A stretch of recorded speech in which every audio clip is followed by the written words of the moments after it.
அதிமுக பொறுத்தவரையில் அதிமுக இயக்கும் சுப்ரீம் பாடி கழக செயற்குழு பொதுக்குழு. அது பலமுறை நாங்கள் சொல்லியிருக்கோம்.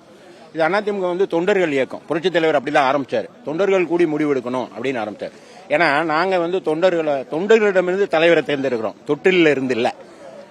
புரியுதா? இன்னொன்னு, இது தொண்டர்களுடைய மாடம். பொதுக்குழுங்கிறது தொண்டர்களுடைய மாடம். அது திராவிட முன்னேற்ற கழகம் மாதிரி சித்தரஞ்சன் தாஸ் சாலையில் இருக்கிற கிச்சன் மாதிரி இல்ல. இது ஒரு மாடம். அதிமுக தொண்டர் இதுல எடுக்கிற முடிவுகள் தேர்தலில் எதிரொலிக்கும். தொண்டர்களை உற்சாகப்படுத்துறதுக்கு, தமிழ் மக்களுக்கு சில செய்திகளை சொல்றதுக்கு, வாக்காளருக்கு சில செய்திகளை சொல்றதுக்கு இந்த பொதுக்குழு பலனா இருந்தது. எப்பவும் தேர்தலுக்கு முந்தைய பொதுக்குழு முக்கியத்துவம் கவனம் பெறும். இந்த பொதுக்குழுல 3 செய்தி சொல்லியிருக்கோம். அதிமுக தான் 210 தொகுதியில் ஜெயிக்கும். அதிமுக தனி பெரும்பான்மை உள்ள ஒரு கட்சி, தனி பலம் உள்ள கட்சி. மிக முக்கியமா 2 விஷயத்தை அவர் எம்பசைஸ் பண்ணி சொன்னார். எங்க பொதுச் செயலாளர் என்ன சொல்லியிருக்காருன்னா, தமிழ்நாட்டில் வரும் தேர்தலில் வரப்போகிற கூட்டணிக்கு அதிமுக தான் தலைமை அப்படின்னு சொல்லியிருக்காரு. அதை விட மேல இன்னொன்னு சிறப்பா சொல்லியிருக்காரு. என்னன்னா, அதிமுக தான் ஆட்சி அமைக்கும். எடப்பாடியா தான் முதலமைச்சர்னு யாரும் அமித்ஷா சொன்னார். உங்களுக்கு எல்லாம் நினைவு இருக்கும். ஆனா அதை நீங்க செலக்டிவ் அம்னீசியா மறந்துடுறீங்க. அவர் பல தடவை சொல்லிட்டாரு. ஏன்னா நானே நாடாளுமன்ற உறுப்பினர், பல இடங்கள் அங்கேயுமே சொல்லியிருக்கிறார். அதனால தமிழ்நாட்டில் அதிமுக ஆட்சி அமையும். எடப்பாடியார் முதலமைச்சர்னு உள்துறை அமைச்சர் பாஜகவுடைய மூத்த தலைவர் சொல்லியிருக்காரு.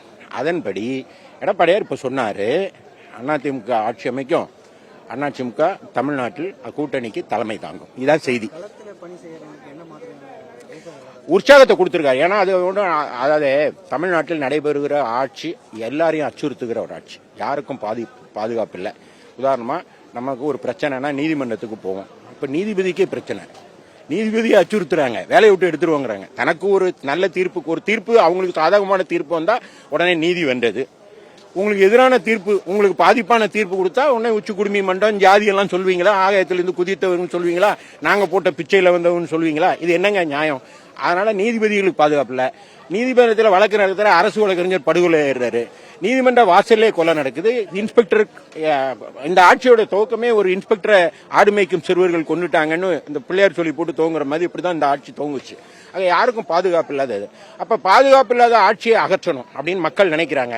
அப்ப அதை செஞ்சு முடிக்கிறது யாருடைய கடமைனா எதிர்கட்சியோட கடமை. அப்ப பிரதான எதிர்கட்சி யாரு? எடப்பாடியார். எடப்பாடியாருடைய அந்த கடமை நம்ம மீது சுமத்தப்பட்டிருக்கிறது. அதை நீங்க உணர்ந்து நீங்க எல்லாம் செயல்படுங்க.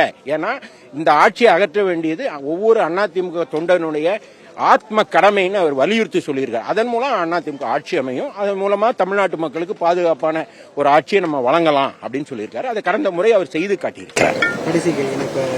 அதிமுக வெளியேறின இன்னும் பல முன்னாள் அமைச்சர்கள் டிவிகே சொல்லிட்டு இப்போ 18ஆம் தேதி கூட டிவிகே சார்பாக அந்த ஈரோட்டில் பொறுப்படுத்தாரு.